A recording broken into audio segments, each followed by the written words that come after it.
কুমিল্লা নগরীর police line এলাকায় ত্রিমুখী সংঘর্ষের ঘটনা ঘটেছে।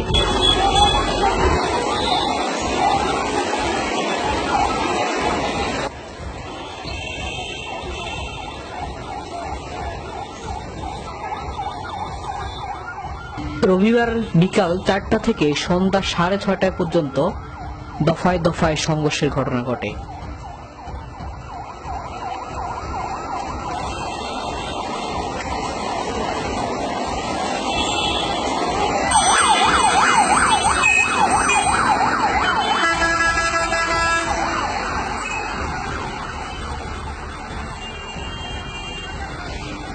বিকেলে কুমিল্লা বিশ্ববিদ্যালয়ের কয়েকটি বাস পুলিশ লাইন মোড় থেকে কান্দিবার প্রবেশে বাধা দেয় পুলিশ।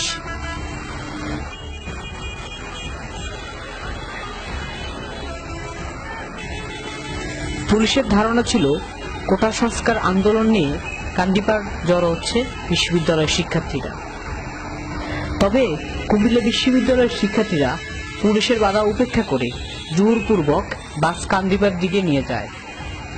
এদিকে কুমিল্লা বিশ্ববিদ্যালয়ের দুটি বাস ভাঙচুর ও শিক্ষার্থীদের উপর হামলা করায় ফের ক্ষিপ্ত হয় শিক্ষার্থীরা।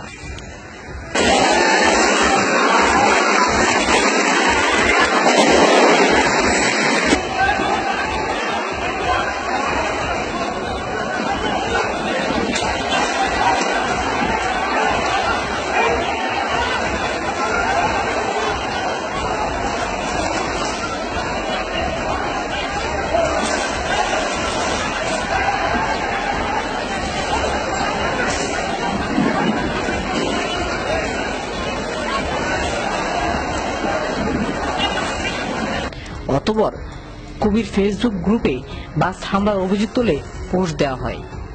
এতে ক্ষিপ্ত হয়ে কুমিল্লা পুলিশ লাইন মোড়ে জড়ো হয় বিশ্ববিদ্যালয়ের শিক্ষার্থীরা। কবির বাসে হামলা কেন এমন স্লোগান দিয়ে কুমিল্লা সরকারি কলেজে ঢুকে ব্যাপক ভাঙচুর করা হয়।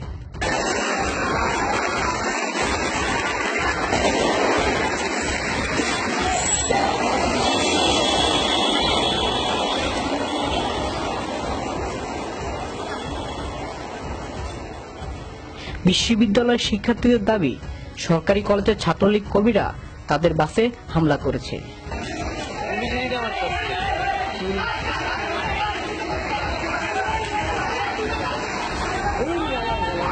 ভাঙচুরের খবরে ছুটে আসে কুমিল্লা সরকারি কলেজের ছাত্র ও ছাত্রলীগের নেতাকর্মীরা।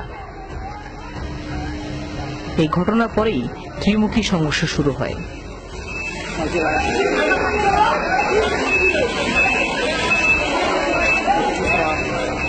পুলিশ পরিস্থিতি নিয়ন্ত্রণে আনতে গেলে পুলিশের উপর হামলা করে কুমিল্লা বিশ্ববিদ্যালয়ের শিক্ষার্থীরা।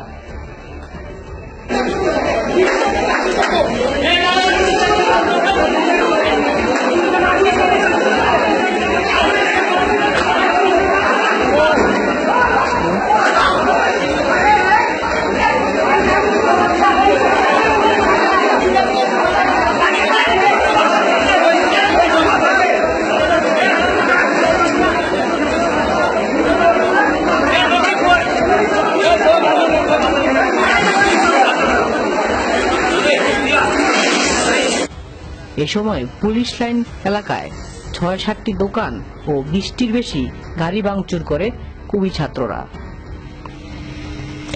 কুমিল্লা কোতোয়ালি থানার ওসি তদন্ত